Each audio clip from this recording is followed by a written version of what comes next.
दोस्तों, इस बार जो बजट पास हुआ है उसमें जब राज्यसभा में इमरान प्रतापगढ़ी को बोलने का मौका मिला तो इमरान प्रतापगढ़ी इस तरीके से बजट की धज्जियां उड़ाए कि पूरी संसद में हाहाकार होने लगा और सभापति चुप कराते रह गए संसद को, क्योंकि उन्होंने बहुत से मुद्दे उठाए। उन्होंने कहा कि ये बजट जो है बैसाखियों पर टिकी हुई सरकार को बचाने का है, और यहाँ तक कि यहीं पर नहीं रुकते हैं और कहते हैं ये युवाओं के साथ, किसानों के साथ, राज्यों के साथ अन्याय किया गया है और बजट में जो है कुछ भी खास तरीके से नहीं दिया गया है। उन्होंने बताया, इसमें जिक्र किया कि जो है पेपर लीक कराकर ये सरकार अग्निवीर लाकर युवाओं के सपने छीन ली। इस तरीके से पूरे बजट की जो है एकदम धज्जियां उड़ाते नजर आए और संसद में सिर्फ इमरान प्रतापगढ़ी नजर आए। तो पहले उनका ये थोड़ा सा क्लिप देखिए, उसके बाद हम चर्चा करते हैं। सरकार को आलोचना सुनने की आदत नहीं है सभापति महोदय।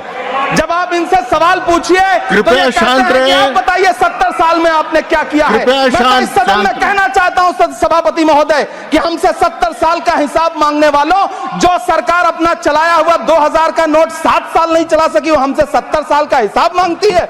सभापति महोदय, मैं अंत में आपसे यह कहना चाहता हूं, यह बजट बैसाखी पर टिकी हुई सरकार का कुर्सी बचाओ बजट है। इस बजट में राज्यों के साथ, किसानों के साथ, नौजवानों के साथ, महिलाओं के साथ, देश के मिडिल क्लास के साथ अन्याय किया गया है, और इस अन्याय का खामियाजा आपको महाराष्ट्र, हरियाणा और झारखंड के चुनाव में भुगतना पड़ेगा।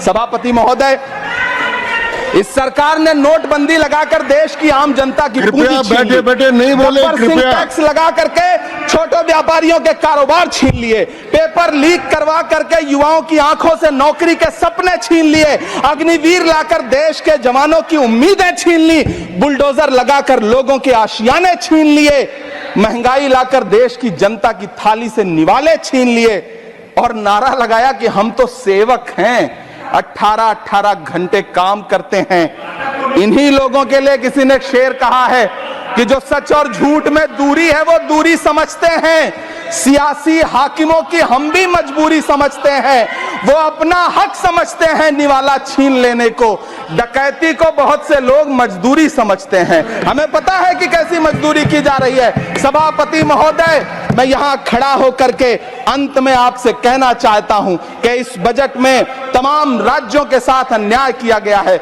इस बजट में युवाओं के साथ अन्याय किया गया है, महिलाओं के साथ अन्याय किया गया है, और खास तौर से महाराष्ट्र के लिए कुछ नहीं रखा गया है।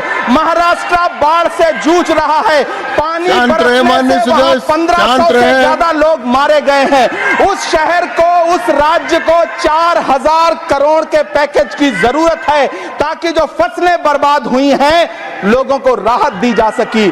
लेकिन अफसोस, इस बजट में महाराष्ट्र के लिए ऐसा कुछ भी नहीं है। दोस्तों, आप लोग ये पूरा वीडियो सुन चुके होंगे। इसमें जो है इमरान प्रतापगढ़ी किस तरीके से धावा बोलते नजर आए, और यहाँ पर उन्होंने सवाल उठाया कि जो 70 साल का हिसाब मांगते हैं उन्हें ये सोचना चाहिए कि उनके जो है बनाए हुए नोट, जो 2000 के नोट लागू किए गए, वो 7 साल भी नहीं चला पाए, वो हमसे हिसाब मांगते हैं। और यहीं पर नहीं रुकते हैं कि वो यहाँ तक कहते हैं कि अगर ये कहीं पर जाते हैं, विदेश में जाते हैं या देश में भी जाते हैं, तो वहां पर गांधी की प्रतिमा को नतमस्तक होना पड़ता है, और कहते हैं कि जो 70 साल का हिसाब मांगते हैं और 70 साल पर एकदम भिड़ जाते हैं। आप लोग ये वीडियो सुनकर क्या लगा कि इमरान प्रतापगढ़ी कितने जो है जनता के मुद्दे उठाते हैं, और वो अपने शायराना अंदाज में किस तरीके से जनता की आवाज को बुलंद करते हैं, इस पर आप लोग कमेंट जरूर करिएगा। बाकी मैं इस वीडियो को यहीं पे रोकता हूँ। जय हिंद दोस्तों। चैनल पर पहली बार विजिट किए हैं तो चैनल को सब्सक्राइब भी कर लीजिएगा। जय हिंद दोस्तों।